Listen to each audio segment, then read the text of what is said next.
Hello, my name's Paul Jameson, Head of Sales for TwentyEA, and I am delighted to say that we've got an excellent panel discussion today.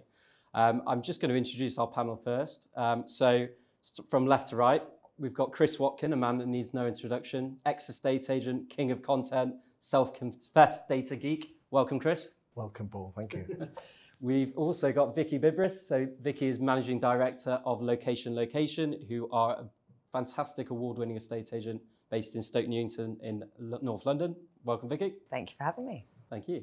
And last but by no means least, Stuart Ducker. So I like to call Stuart our kind of head of data. He's our data guru at TwentyEA, and he does all the good stuff in the background and not always on camera, but he is today. So welcome, Stuart. Thank you. Welcome. Now, today we're going to be discussing what will happen to the UK property market after the budget on the 17th of November. Now, we don't necessarily have a crystal ball, but the way we're going to do this is by looking at the effect the initial mini budget had on the property market since then. Now, Liz Truss and Kwarteng are no longer in their jobs, but the repercussions of that mini budget have been hit. So we're going to jump straight in, and we at TwentyEA have been doing some analysis on that first mini budget. And Stuart, I'm going to start with you. Can you perhaps give a quick summary of the methodology you've used to form part of this discussion today? Sure. So without getting too deep in, what we've effectively done is we've taken a few weeks prior to the mini budget and then a few weeks after the mini budget and just compared the two of them. And basically what we found is there has been an increase in price reductions by around about 33%. There's been an increase in fall and throughs, a slight drop in the supply of new properties coming to the market for sale, and also a decrease in the amount of demand, if you like, which we measure by the number of sales agreed, or SSTC. Great. And a 33% rise in price reductions and a 17.5% rise in fall throughs is quite substantial. Chris, perhaps a question for you. Why do you think this is? Why do you think such dramatic stats since that event 4 weeks ago? Well, interestingly, if we look back into the spring, look at the data, on average, there was around 29,000 sales agreed throughout the spring and into the summer. And interestingly, that started to drop into the mid to around 26,000 throughout the later summer. And we've just been bobbling around now, and now we're knocking on the door of 20,000. So the number of sale agreeds is lower, but I think we're working off the basis of is that, let's be honest, Vicky, and you're an estate agent in North London, you know, we've been running a very crazy market since lockdown one coming out in spring of 2020, you know, and the sales agreeds have always been around that late 20,000, knocking on the door of 30. We're just coming back to where we were. I'm not particularly concerned that much that sales have dropped. I think it's more just a case of a return back to a normal market. With regard to sale, you say, was it price reductions or fall through? Both, really. Well, interestingly, price reductions, you know, if you look throughout the spring, we've always been hovering around 9,000 or 10,000 price reductions throughout the spring and the summer. Since around August time, they've been rising steadily, so it's been knocking on the door of 20,000. But interestingly, the property market, you know, as estate agents, there's a lot of estate agents, I don't like to use the word overvaluing, but I'm going to, who use the tool of over-promising the vendor an asking price. That kind of did work in the good market because the market would catch it, but, you know, now the market's hardening a bit. Estate agents are actually working their stock. Call me old-fashioned, but working your stock is what good estate agency is about, Vicky, isn't it? Absolutely, it is. So price reductions are on the increase, but that doesn't particularly concern me. Sell fall-throughs, well, they've been pretty average around the 6,000, 7,000 a month. I mean, we're touching on the door of 8,000. And, you know, if you look at it in 1 week in isolation, if sale agreeds are at 20,000 and sale fall-throughs are 8 or 9, that does sound, oh my God, half of the nearly 40% of sales are falling through, but they're not falling through. There is a lump, you know, at any one time, at the moment we're filming this, as I said, in the early November, there's probably about 380 to 420,000 sale agreeds in the pipeline. For 8,000 to fall out of bed in 1 week, it's not particularly end of the world stuff and what I would expect from a normal property market. What do you think, Vicky? I totally agree with you. And I think everything indicates that we are returning to normal when you look at historic data, and what we've experienced in the last couple of years has not been a normal market. Now, it was predicted that the pandemic certainly would cause the market to halt for years on end, and it absolutely didn't. But what we did see was, which I don't think is talked too often about, if we pull back to actually 2016 after the Brexit announcement, so many people put their search on hold and their sale on hold to wait and see what happens. That sheer backlog is what propelled the market even further when we came out of lockdown and the pandemic. So we were dealing with absurd numbers as it was. And certainly most agents did feel like they were on the back foot, weren't able to provide the level of service that they'd really like to. What we're seeing now is an absolute return to normal, giving people a chance to actually get back on the front foot, provide a better service, and service those that need and want to sell right now. Yes, consumer confidence has been absolutely rocked, and of course it would be. And our worst case scenario is that we turn back to a buyer's market, which really, if you could pick a time to buy or sell, it should be a buyer's market. Yeah. But let's be honest, most sellers are buyers anyway. And I think as estate agents, if for the last 2 years, as a seller, you've been in control and you could almost get the price you wanted, but then as soon as they put the buyer's hat on, you had to fight it, a bun fight with everyone else. It's just now you might not get as much for yours. It might be harder to sell yours, but if you can get yours away, you now become king or queen. You like that, yes? I like that. You like that. You become king or queen on the buying. And I think the magic thing is that we as estate agents need to set the expectations of our vendors and our buyers. And it doesn't really matter whether it's a buyer's market, seller's market, or somewhere in between.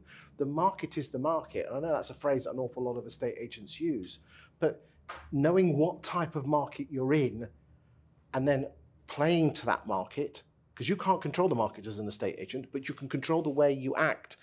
Homeowners and buyers are looking for someone to guide them and support them on their journey. And if we are the gatekeepers, the second most interesting topic in the world to the Brits, which is the property market. So why don't we talk about the property market? I'm a huge fan of Savills.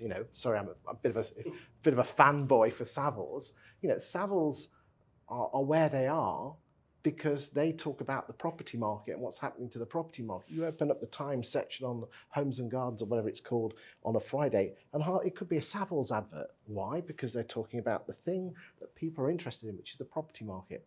And I think we as estate agents need to stop talking about ourselves and our firm and use great data to go out there and prove that, this is what's happening in the market. And yes, you might not get as much for your house as you did 6 months ago, but the one you want to buy has gone down as well. Yeah. It's all relative. Yeah, and I think that's exactly right. I think to summarise, it sounds like there's a price correction which was probably needed in the first place, but the market, despite what you read on the news and in the papers, the market is resilient and actually it's in a pretty good place. Bad news sells newspapers. Yeah. Great. So moving on to the next part of the analysis, Stuart actually looked at the sales trigger volumes by different price bands, because obviously there'll be some people listening to this up in the northeast and some people in central London, and it obviously affects people in different ways. So interestingly, demand, which we measure by the number of sales agreed, has fallen in every price band below 1 million, but it's actually increased 6.4% in the £1 million plus properties. Now, it'd be interesting to work out why this is. Is this because buyers are insulated from the events of the mini budget? I'll probably pose that to you, Vicky, because you probably sell a few £1 million plus houses yourself. I do, and I think that the people of which we're selling those houses for have been around slightly longer than our first-time buyers in the lower end of the market. So if we pan back and we look at how interest rates have fared over, decades, ultimately what we see is we've been very spoiled for quite a long time now, ever since the events of the recession, really, in 2008 and 9. So if we look at when we previously boomed, 2007, if my memory serves, between 06 and 07, we were at 5.5, 5.75. These were quite normal numbers, considered actually quite low when you panned back to the 1980s, when they hit the best part of 16%. So ultimately, again, we fall back to perspective.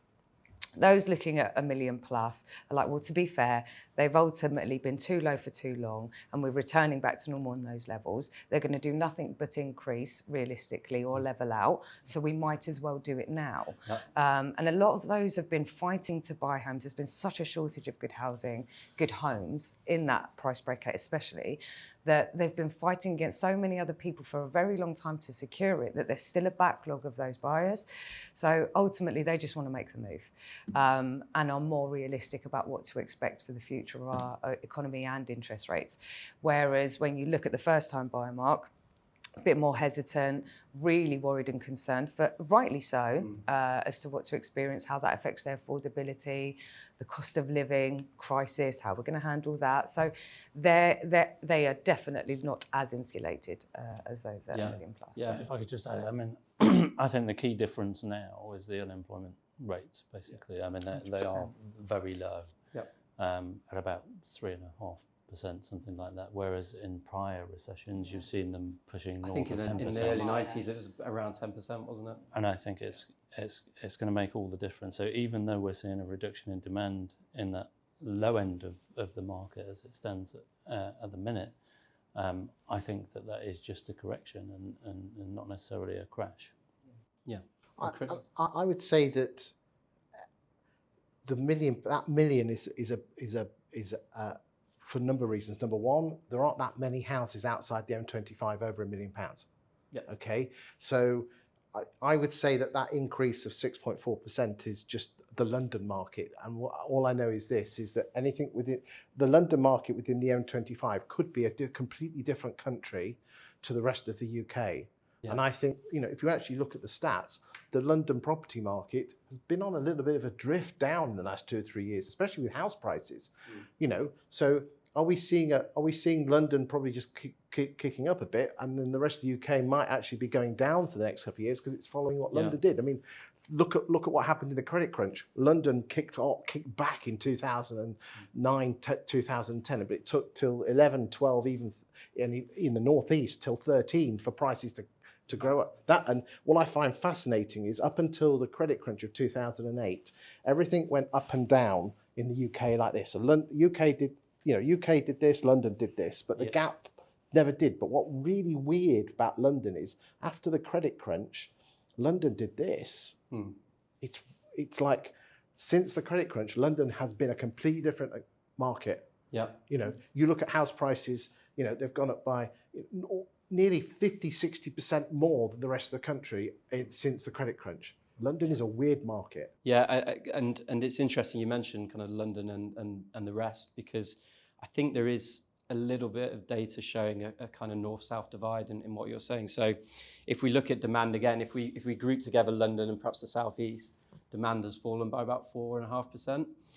But outside that area, so if we look at more like the north and the Midlands, demand's fallen nearly 3 times that. So it's close to 12% fall in a month, which is quite significant. So there is evidence of a kind of north-south divide. Now, I think Michael Gove is the levelling up minister once again. It's hard to keep up these days, but do you think this kind of further increases issues for Michael Gove? Because I know the government have got plans to kind of level up this north-south divide, but it might actually be getting worse. Any thoughts on that? I mean, my gut reaction is that one swallow doesn't make a spring, and I would temper my thoughts on the property market purely based on 4 weeks. And I think we need to see more of a quarter or a series of quarters to see where the property market is going. I find it interesting that the general public judge the property market on house prices, whilst in reality, the people who are watching this, which is estate agents, they should not be concerned about house prices. They should be more concerned about transaction levels. And this is what we're talking about, is transaction levels. If house prices drop 20%, I'm going to say here, and if they drop 20%, if anyone's bought a house in the last 2 years with a 95% mortgage, my heart bleeds for you. My heart does go out for you, but you're only going to lose if you sell, which if you've been in a house a year, you're not going to be looking to sell it, are you? It's all about transactions, and estate agents need, even if we go from a market, Stuart, I think we've sold about 1.4 million houses in the last year. Is that about, yeah? A normal market's 1.1 million. even if we go into recession in 2023 to the same level that we saw in 2008, we'll go down to 850,000 transactions. The estate agents need to get a bigger slice of a smaller pie. Yeah. And this is why it's important that if you are an estate agent, you need to be aware of these stats. So when you're at the free valuation, you can say, this is what's happening in the property market today, Mrs. Miggins, and this is how it affects you, and this is why you need to be realistically priced to get the house sold. But it's also a different lending market, though, isn't it? I mean, if you look back at what happened in the global financial crisis, you found that a lot of people, and you know, with the Northern Rock thing around and the Together mortgage or whatever, a lot of people were borrowing 95% levels and even over 100% in some cases, whereas a lot of people now have got equity in their property. Definitely. In fact, you know, most of them have, and the percentage of those has increased dramatically. So I think we're in a completely different situation to other potential downturns, and whatever happens, you know, the market is going to get tougher, I think, but you know, volume should be quite robust because that underlying demand is still there, and people have the ability to withstand, say, I don't know, a 5, 8, 9% fall in prices. But interestingly, even if house prices drop by the same percentage that they dropped in the credit crunch of 2008, it will only bring us back to prices that we were getting in 2020. Correct. Yeah. Yeah. And that's the reality of it. And I think that's, again, where perspective comes into play. Now, there will be people that have absolutely overstretched themselves in the last couple of years, but Chris is absolutely right. That only affects you if you choose to sell. If you're not looking to move and you haven't been heavily hit financially with affordability, and you can still afford the mortgage despite the increase of interest rates, you're just holding tight. And I mean, looking at the statistics, you know, decade after decade, effectively, especially in London, property values double. So when you pan back, there shouldn't be too much to actually worry about. But what the focus should be, like Chris was saying, is on those transaction levels. If you have a chunk of the pie, how do you increase it? I mean, interestingly, you know, a lot of people are worried about the number of people who are coming off fixed rate mortgages. You know, and they reckon there's about 1.3 million people coming off fixed rate mortgages in the next 12 months. Well, they've been used to mortgage rates of 1.5%, 2%, and they're going to be getting mortgage rates now of 3, 4, if not a little bit more. But the mortgage market review of 2014, implemented because of the problems that happened in the credit crunch, meant they were stress tested at the time up to 5 and 6%. But interestingly, I did an exercise recently where, you know, if someone's on a 22-year mortgage and they're coming off, say, a 2% rate, if you've got to pay 4%, which is, you know, it won't be a doubling of the mortgage because of the way maths work, but it will be a good 60, 70% increase. If you increase the term from, say, 22 to 35 years, your mortgage payments will remain the same. So again, estate agents need to be aware of this. So when someone's saying, oh, I can't afford the mortgage payments, well, have you considered extending the term of the mortgage? Yeah. So I mean, it's been a while where we've been in the market talking about potential repossessions. So from what I'm hearing, obviously there'll be people coming off 2-year fixed rate mortgages from a couple of years ago, and potentially their house is worth less, but maybe. Are we saying we don't think repossessions is going to be much of an issue, despite perhaps some of the doom and gloom you hear on the news? Perhaps it will still be in the lower price bracket. But I don't know. Have you got any thoughts on that, Stuart? You know, as Chris said, I don't think it's going to be much of an issue at all, because many of these people can just extend the term of their mortgages, and maybe the lenders need to offer. Hearing about 35-year mortgages now, maybe it's 40. Yeah. And you know, in certain parts of the world, they have much higher terms of mortgages than that, where they pass them on from generation to generation. Yeah. You've got to consider in a consumer's mind what the alternative is. I mean, the fact is, in this country, we still have a shortage of homes and a shortage of properties. So, you know, you've got to make your choice between buying or renting. So rental stock is going down, prices are rising, it's kind of dead money that you're paying your landlord, and that becomes more important. So anybody who is perhaps worried because of the fact that they're at the lower end of the spectrum about buying a house, over the medium to long term definitely should not worry, because of the fact that the property industry has always, you know, paid back for them. There's a reason why they're called as safe as houses. You know, investments in houses are good. Great. But Paul, to come back to your question about repossessions, the big repossessions was late 80s, early 90s. And the reason we had so many repossessions is that people were buying houses with repayment mortgages, with endowments. they were, this is the scariest part, is that if you applied what house prices were in 1988 compared to wages, then now house prices were more expensive in 88 than they are today. That's absolutely scary as hell. What happened is that people weren't, because they were just paying the interest. They weren't on repayment mortgages. The amount of equity they had in their house was nothing, because the mortgage was the same. It dropped. They had this endowment which wasn't going to pay them anything, and people panicked, saying, "Well, why should I keep this house?" The government, and again, let's come back to 08, 09. 40% of people were on interest-only mortgages, which means they weren't paying they weren't increasing their equity, and also 17 out of 100 people were on self-certified mortgages where they didn't have to prove their income. So what you've got there is people on interest-only mortgages who couldn't prove their income. But this is fascinating, is that there was hardly any there was not a huge uplift in repossessions in 07, 08. The government realised it's cheaper to pay the interest payments and keep someone in a house than have the property repossessed and then having to put them into a council house, which doesn't exist anymore. So are repossessions going to go up? No, they're not. You've got a claim on housing benefit. And again, if you've built up 30, 40, 50, 60 grand's worth of equity, you're not going to throw the keys in. Yeah. Great. And I want to just touch on property prices as well. So we've seen that there's a fair amount of price reductions of stock that's already on the market. But interestingly, Stuart, we've looked at actually new properties coming onto the market within the last 4 weeks. And maybe somewhat surprisingly, asking prices have risen. So we've talked that buyer demand has dropped down, and the supply of stock still there. So from my simple economics, you'd almost expect asking prices to be slightly lower. But we're seeing in all regions in the UK, new properties coming to the market are actually at a higher price than they were a month ago, apart from inner London. And in the northeast, which the properties are coming on at £13,000 more, which is over 6% in a month, which is phenomenal. Now, what's your understanding of why that's happening? What's the logic behind that? Well, I think it was to be expected. Yeah. So if you cast the clock back to the time before the last mini budget, what we were saying is estate agents selling properties for higher prices than they were actually originally listed for. So, it's not uncommon to get 102% of your original instruction price.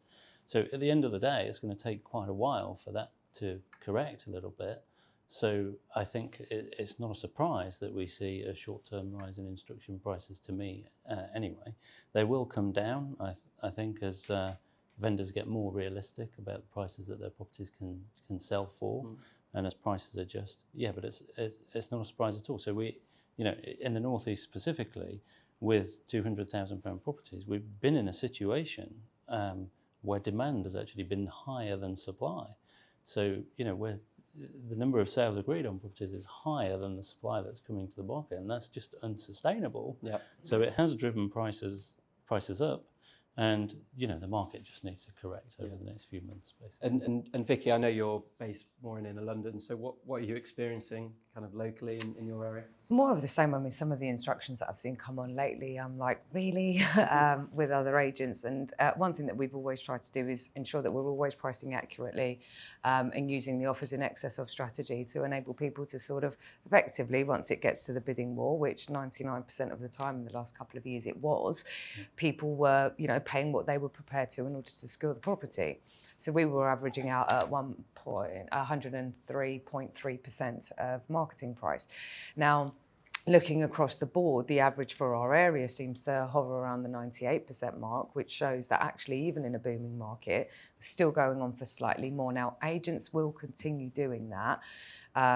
Sadly, they do value in London, don't they, massively, as well? massively. And you just think, more often than not, guys, it is literally to secure the instruction, or they haven't prepared enough for the valuation. But that will bite them in the bum, in my opinion, especially moving forward.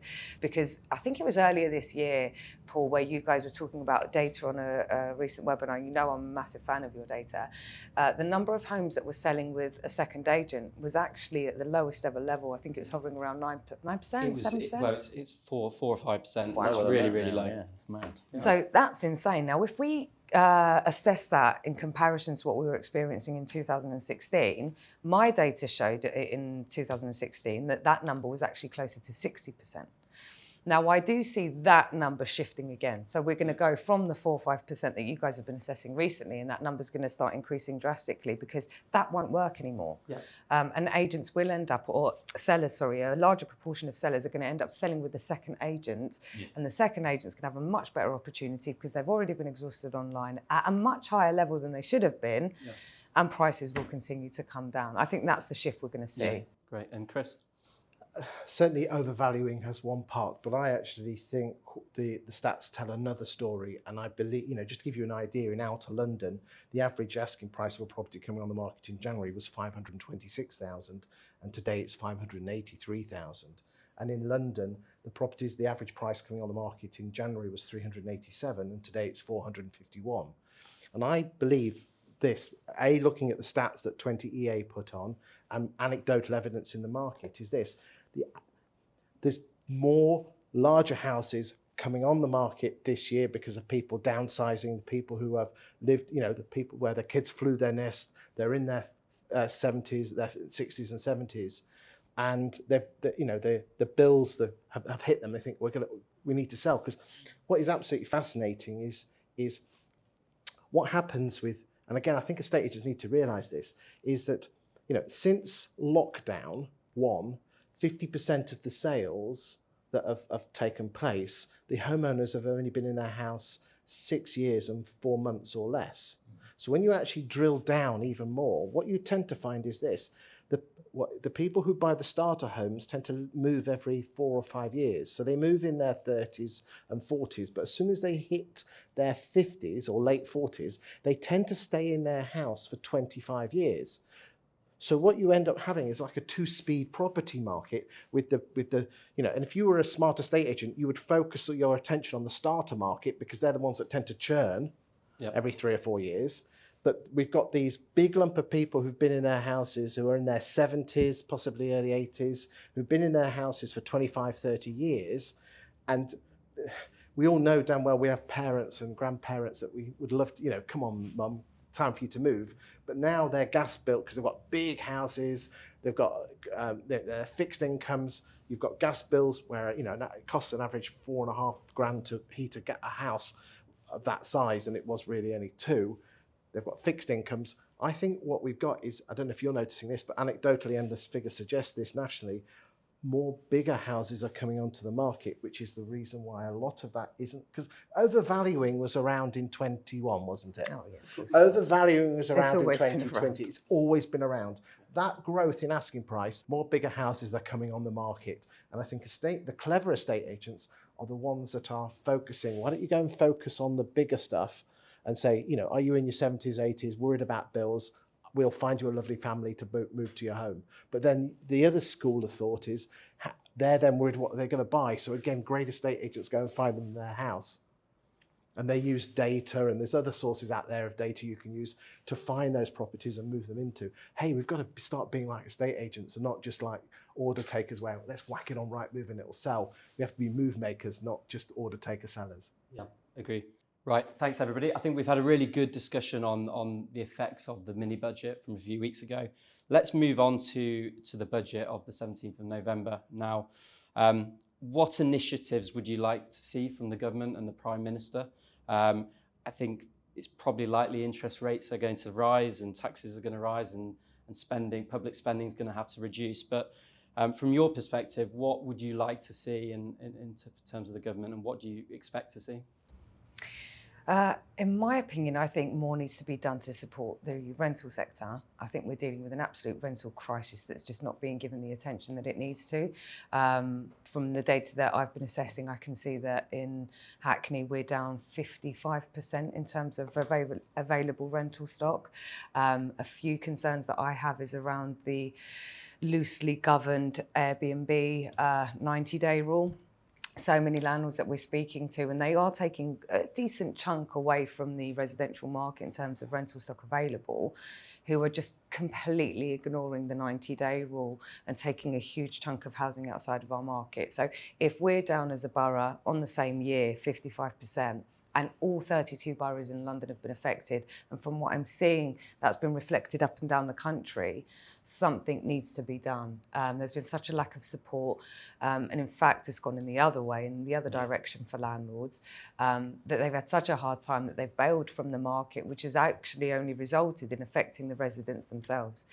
So the very people that they're trying to support, the residents or tenants, are being, really adversely affected over this, and it's just not getting the attention that it needs. So what more can we do to help landlords so that they stay as landlords and provide the stock to the rental market? Yeah, and I'll turn to you, Stu, because I know you've looked into the rental market quite a lot across the whole UK. I think you're seeing that landlords are being driven out. The stock is low everywhere, and that's ultimately driving up rental prices for tenants and making it unaffordable. Yeah. I mean, that's exactly what we're saying at the minute. It's the lowest rental stock ever since our databases began. And as you say, that's driving up prices, and announcing things like banning Section 21 isn't going to make landlords want to stay in the marketplace for very much longer. But interestingly, we all look at the headlines, but when you actually deep dive into the stats, there's only 260,000, working on a stock of 4.4 million rental properties.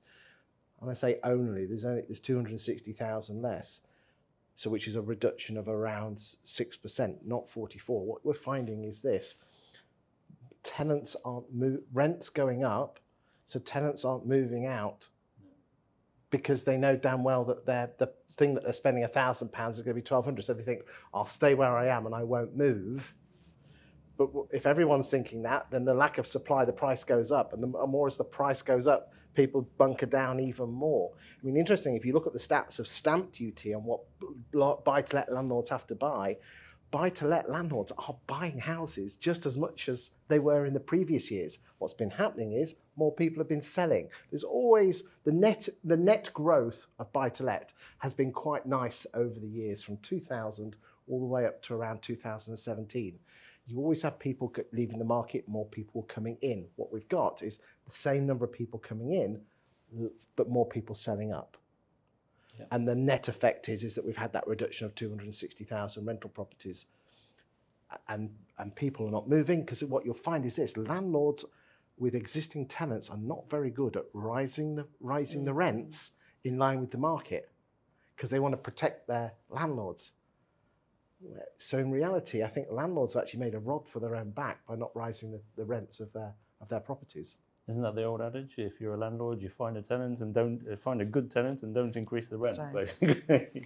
Especially from what we experienced from the pandemic, there was thankfully quite a few landlords that were like, just hold it, bring it down if we need to, make sure everybody rides out this period. But what we didn't anticipate was how many landlords would end up bailing, because from what I've experienced anyway, so many landlords have exited the market. Yeah, so many. And look, I totally understand the numbers and the figures, but I think there's actual external factors such as the Airbnb matter, HMOs. Like there's many other reasons where the lack of stock has led to such a huge increase and surge in rental figures, and the only ones affected are the tenants.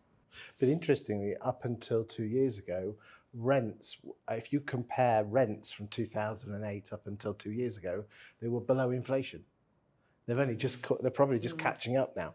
I mean, coming back to answer your question with regard to what I see from the Chancellor and the budget on the 17th, a nice steady tiller, because if what happened with the Liz Truss is that she and Kwarteng was spending beyond their means. The money markets were worried that would they be able to pay it back. So therefore, and again, the indicator is that what we call the swap rates and the yields, which again, most people go, whoa, this is way over my head. No, basically what is this? Building societies set their mortgage rates on two factors: what interest rates are today and what they think they're going to be in, if you're having a 5-year fixed rate, 5 years' time. They know what today is. How do they know what 5 years is going to be? They look at something what's called the swap rates. Swap rates, so you have a swap rate for 5 years, you have a swap rate for 10 years. And that is what the market thinks interest rates are going to be. What happened was, when they had the mini budget, our swap rate for a 5-year went from 3.5 up to knocking on the door of 5. That's why everyone pulled their mortgages. Now, really interestingly, a week after the mini budget, they'd returned back down to 4.1, 4.2. So they were going in the right direction. Now Rishi's come on board, and now they're down to 3.5. The shock happened. It was the shock. And I think what you need to, if they'd just announced it and said, this is what we're going to do, I think the markets wouldn't have kicked off. So actually, I think it was the shock of the results, of the announcement. So slow and steady. Interest rates, well, they're organised by the Bank of England. They're going to go up, but I think we're probably going to go up to about 4.5, 5. I don't know. If I knew exactly, I wouldn't be stood here. The swap rates are coming down. Taxes are going to go up. Taxes are going to go up. The government are going to spend less. There's going to be less money in the economy, which means affordability. But what I find fascinating is if you look at the Office of National Statistics, they look at what the average basket of Britons, what they spend on. And if you compare it to, say, 10 or 20 years ago, there is some fat in there. Sorry, I know I'm a bit, but there is some fat in there. And I think what will happen is this. You've got the budget, you've got the monetary things with bills and food and things like that. And I'm talking about the average here. I'm not talking about the bottom 10% or the bottom quartile. There is fat in there. 15% of UK's budgets, household budgets, are on leisure. So people are going to have to not go to Nando's so much. And obviously, you're too classy to go to Nando's, mate. I love Nando's. I love Nando's. The hotter the better. Extra hot. Yeah, mate. All day long. Okay. So Anyway. That's what's going to suffer. Pubs and leisure and going on holiday. People are going to spend more on their bills. They're going to spend more on their mortgages. And I just think we're just going to rough it out. We can't control the economy. We can't control the housing market. But what we can control of estate agents is the way we talk about it, put people's mind at rest that this is what's happening. Are you a seller? Are you a buyer? If your house has dropped in value or price reduced, the one you've got to buy has gone down, just be the fount of knowledge, the go-to agent, the thought leader of your town. Just say, this is the market, you can't control it, but this is where you're going to stand. Compare what you know. Everyone tends to move up market, don't they? So if your house has gone down by 100 grand, but the one you want to buy has gone down by 150, you're 50 grand up. Yeah.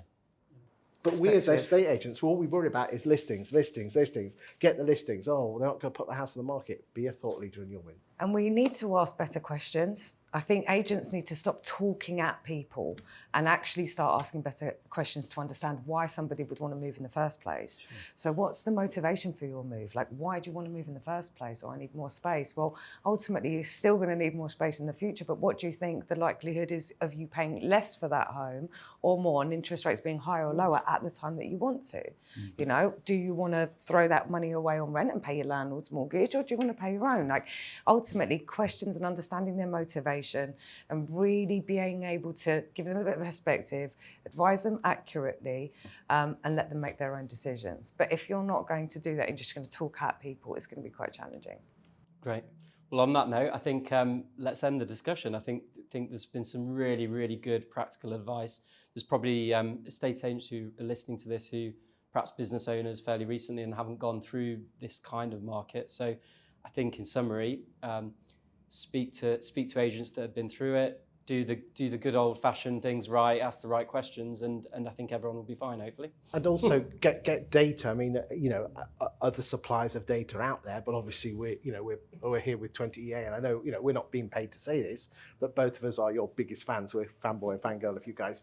Get the data and prove you know what you're talking about. And these guys are brilliant. But I said, I'm not being paid to say that. No, absolutely not. Or be here. But the data's fantastic. And the more you know, the more you can pass on to your clients and be the thought leader of your area, as Chris would say.